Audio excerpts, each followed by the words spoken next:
Yesus berbicara kepada para imam kepala dan tua-tua bangsa Yahudi dengan memakai perumpamaan. Katanya, hal kerajaan surga seumpama seorang raja yang mengadakan perjamuan kawin untuk anaknya.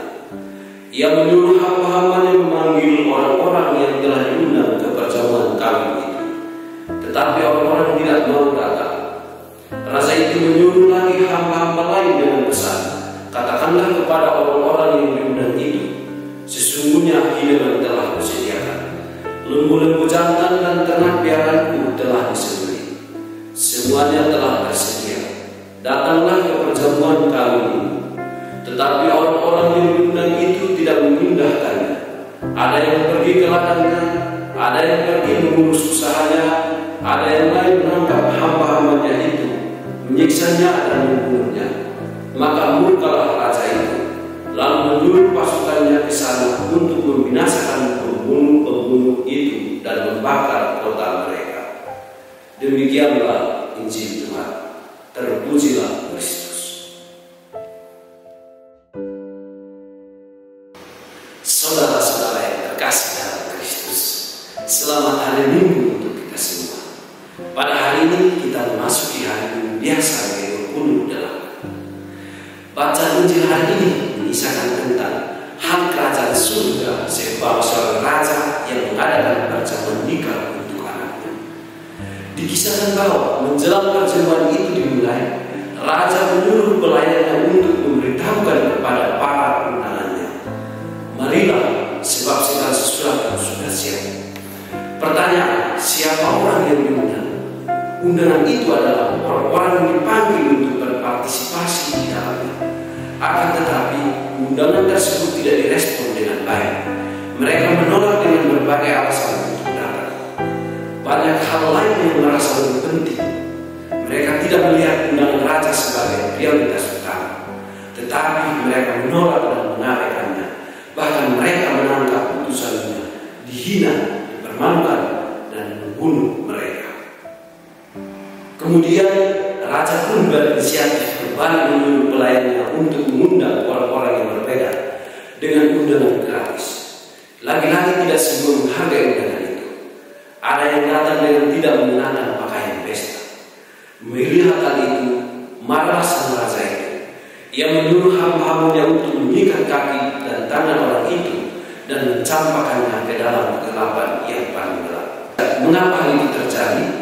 Tentu sikap yang ditunjukkan orang tersebut adalah sikap kurang pantas. Ia menghina tuan pesta itu dengan menggunakan pakaian yang tidak layak. Saudara-saudara yang terkasih dalam Kristus, walaupun undangan disebarkan gratis, bukan berarti para tamu senangnya menggunakan pakaian yang tidak layak. Sikap orang tersebut telah meremehkan dan tidak menghormati tuan rumah. Apalagi ini merupakan pesta perjamuan nikah anak dari raja. Kisah ini mencerminkan bahwa Yesus secara tidak langsung memberitahukan kepada bangsa Israel bahwa akibat penolakan mereka atas dirinya dan juga Injil. Yesus menggunakan perumpamaan ini sebagai bentuk penyadaran terhadap bangsa Israel bahwa anugerah keselamatan sudah ada dan nyata ada di tengah-tengah mereka melalui dirinya. Saudara-saudara yang terkasih dalam Kristus, makna perumpamaan ini ditunjukkan kepada orang-orang Israel maupun orang-orang dari bangsa lain yang dipanggil oleh Tuhan untuk percaya kepada-Nya. Allah mengundang orang Israel untuk masuk ke dalam sukacita perjamuan surgawi yang disediakan Allah bagi mereka. Namun apa yang terjadi? Justru mereka menolak firman Allah itu. Mereka lebih mementingkan urusan kehidupan sehari-hari. Sebagian lagi memang membenci sang raja yang mengundang, maka mereka membunuh utusan sang raja.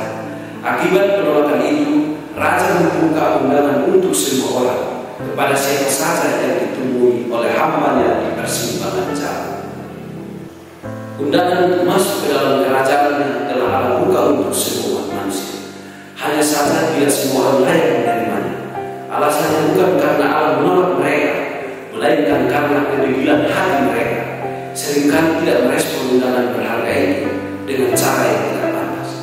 Hal ini seperti seorang yang datang ke dalam pesta tanpa menggunakan pakaian yang baik. Saudara-saudara yang terkasih, dalam dalam bacaan pertama yang dibuatkan Nabi Yesaya mengisahkan demikian. Aku telah berkenan memberi petunjuk kepada orang-orang yang tidak mengenali aku. Aku telah berkenan ditemukan oleh orang yang tidak mencari aku. Aku telah berkata, ini aku, kepada bangsa yang tidak memanggil namaku. Rasul Paulus juga dalam bacaan kedua, ia memberikan nasihat yang sangat baik kepada umat di Filipi. Sebab itu aku menasihati kamu, aku orang yang dipenjara karena Tuhan, supaya perbuatanmu sebagai orang-orang yang telah dipanggil berpadanan dengan panggilan Tuhan. Hendaklah kamu selalu rendah hati, lemah lembut dan sabar. Tunjukkanlah kasihmu dalam hal saling membantu. Maka Allah akan memenuhi segala perbuatanmu menurut kekayaan dan kemuliaan-Nya dalam Kristus Yesus. Saudara-saudara yang terkasih, melalui bacaan hari ini Allah berinisiatif mengundang kita untuk mengadakan perjamuan bersama. Allah mengajak siapa saja untuk senantiasa ikut ambil bagian dalam perjamuan surgawi yang sudah disediakan oleh Allah. Undangan itu adalah kehendak Allah sendiri atas anugerah keselamatan kepada kita. Pertanyaannya untuk kita, apakah kita bersedia mengindahkan tawaran keselamatan dari Allah itu? Tentu saja ini tidak mudah. Diperlukan pengorbanan dan penyangkalan diri. Tidak semua orang bisa meresponnya dengan positif. Bila kita masih saja menolak undangan Allah, meresponnya dengan cara yang tidak layak, maka sesungguhnya kita seperti tamu yang datang. Mereka menolak dan mengabaikan tawaran dari Allah itu. Sebab Yesus berkata bahwa banyak orang yang dipanggil tetapi sedikit yang dipilih. Namun jika kita memiliki tekad yang kuat dan mau bersandar penuh kepada Tuhan, Dia akan memberikan kita kemampuan dalam menjalani kehidupan kita setiap hari. Percaya Tuhan memberkati.